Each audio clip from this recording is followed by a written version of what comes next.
Big crackdown by Iranian security forces on terrorists hiding inside the country amid ongoing tensions with the United States. Mehr News reported that 3 terrorists were killed on Iran's southeastern border and 8 others were arrested. According to Mehr News Agency, the slain and arrested men were foreign nationals linked to Takfiri groups, a reference to Islamist Sunni groups, and foreign intelligence agencies.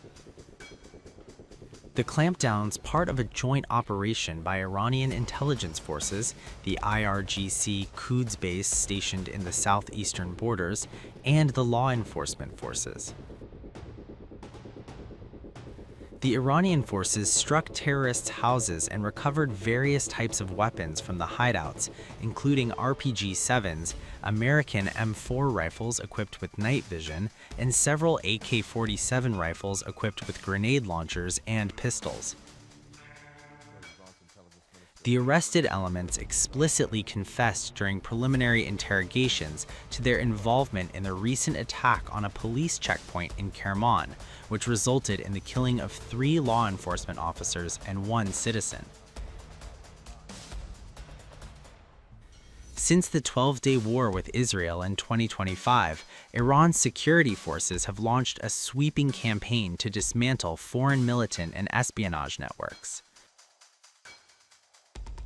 This as the U.S. increases military presence around Iran to pressure it into signing a nuclear deal and giving up its missile program.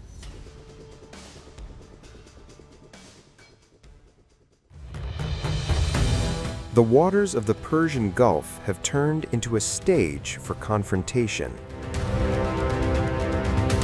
In a move that has sent shockwaves across the region, Iran's powerful Islamic Revolutionary Guard Corps, the IRGC, has reportedly seized a Bahraini vessel it claims was operating on behalf of American interests.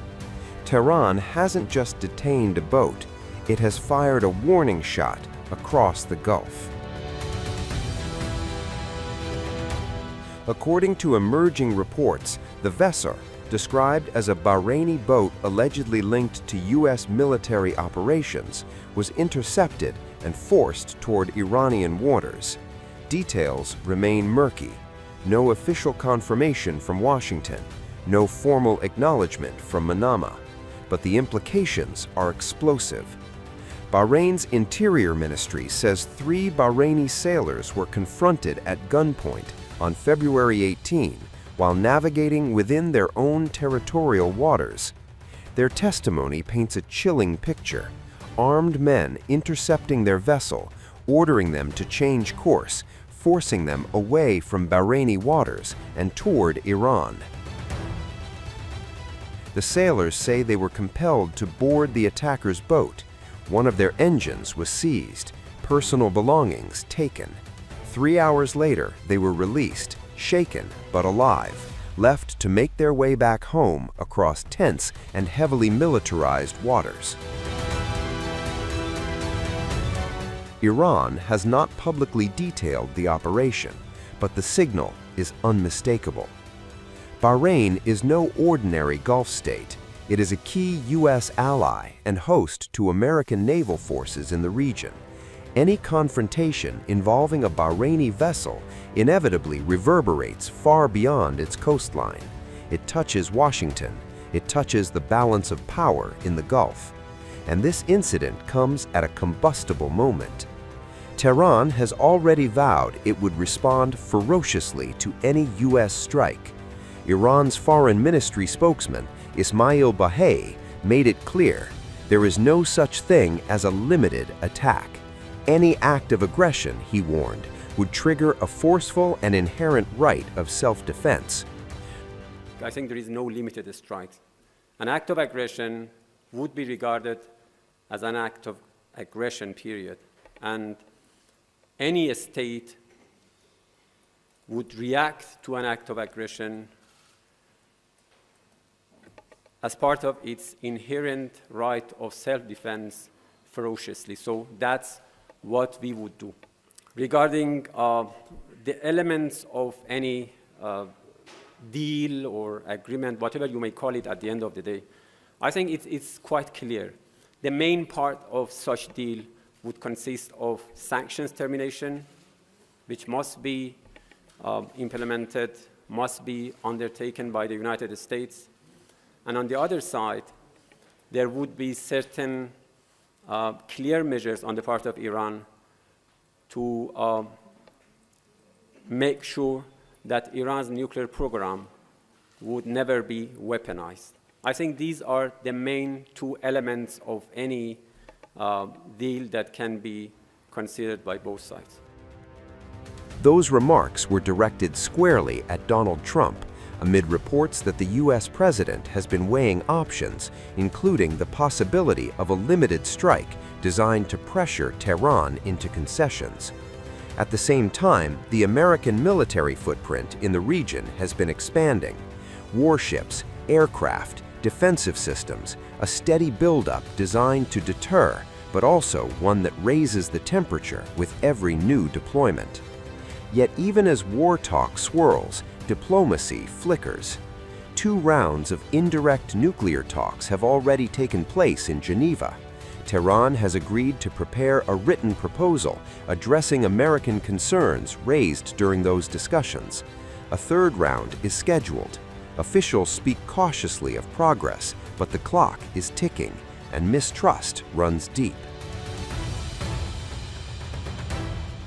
In this atmosphere, the seizure of a Bahraini vessel feels less like an isolated maritime incident and more like a strategic message. Analysts warn that the Gulf is one of the world's most sensitive flashpoints. It is the artery through which a significant portion of global energy flows. It is patrolled by American fleets, Iranian speedboats, Allied navies, surveillance aircraft, and drones.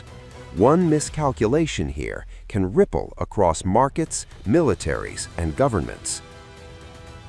If the IRGC did, in fact, intercept a boat allegedly tied to U.S. operations, it signals that Iran is willing to challenge not only Washington, but its closest regional partners.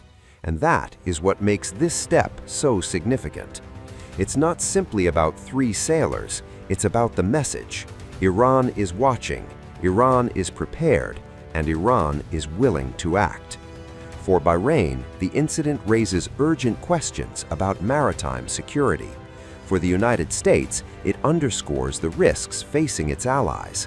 For Tehran, it may serve as proof that it will not tolerate what it views as surveillance or encroachment near its waters. The danger lies in escalation. If Washington interprets the seizure as a provocation, pressure could mount for retaliation. If Tehran perceives increased U.S. naval activity as preparation for a strike, it could double down on deterrent actions. In a region already bracing for confrontation, perception can be as powerful as reality. Behind the scenes, negotiators attempt to craft language, proposals, frameworks, but on the water, armed vessels maneuver within miles of one another. Diplomacy and deterrence are now unfolding in parallel and in tension, and looming over it all is the unspoken question: is this brinksmanship or the prelude to something far larger? Because when boats are intercepted at gunpoint, when warnings of ferocious retaliation are issued,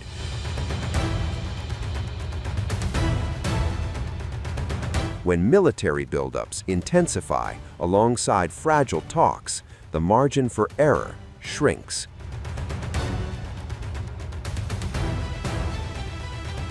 The Gulf has seen shadow wars before. It has seen tankers sabotaged, drones shot down, commanders targeted. Each time, the world has held its breath. Now, once again, the region stands at a crossroads.